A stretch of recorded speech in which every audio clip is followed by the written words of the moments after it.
July August আন্দোলনে রাজধানীর চানখারপুলে শিক্ষার্থী আনাসসহ ৬ জনকে হত্যায় মানবতাবিরোধী অপরাধের মামলায় সূচনা বক্তব্যের পর সাক্ষ্য গ্রহণ চলছে। চিফ প্রসিকিউটর বলেছেন, জুলাই আগস্টের অপরাধীদের কেউ ছাড় পাবে না।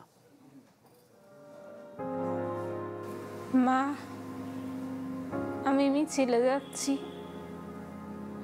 আমি নিজেকে আর আটকে রাখতে পারলাম না। জুলাই গণ অভ্যুত্থানে অংশ নিতে মাকে চিঠি লিখে বাড়ি থেকে বের হওয়া আনাস লিখেছিলেন, যদি আর ফেরা না হয় তবে যেন তাকে নিয়ে গর্ব করে তার বাবা মা।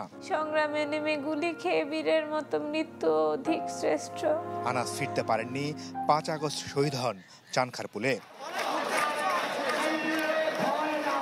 শুধু আনাস নয়, চানখারপুলে ৫ আগস্ট ৬ জনকে হত্যায় মানবতাবিরোধী অপরাধের মামলায় সোমবার সূচনা বক্তব্য ও সাক্ষ্য গ্রহণ শুরু হয়, যেখানে চিফ প্রসিকিউটর ডিএমপির সাবেক কমিশনার হাবিবুর রহমান সহ ৮ জনের অপরাধের বর্ণনা তুলে ধরেন।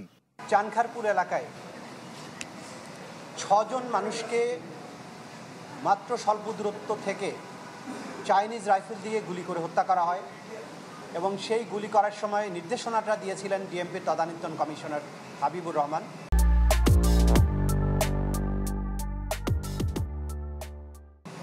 তার সাথে এডিসি শাহ আলম মোহাম্মদ আখতারুল ইসলাম সহ অধস্তন কর্মকর্তা সহ ৮ জনকে আমরা এই মামলার জন্য এখানে আসামি করে তাদের বিচার কার্য চলছে।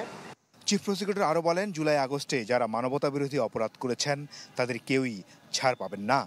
আসামিদের বিরুদ্ধে অকাট্যভাবে প্রমাণ করার মতো সাফিসিয়েন্ট ম্যাটেরিয়াল প্রসিকিউশনের হাতে আছে, যেগুলোর মাধ্যমে আসামিদের অপরাধ প্রমাণিত হবে। যারা মনে করেছিলেন পরবর্তীতে প্রতিবিপ্লব ঘটাবেন অথবা অন্য কোনোভাবে এই বিচারটাকে বানচাল করার চেষ্টা করা যাবে, তাদের জন্য ক্লিয়ার মেসেজ, যারা অপরাধ করেছেন তারা কেউ ছাড় পাবেন না। বিচারের প্রক্রিয়া কোনো অবস্থাতেই বন্ধ হবে না।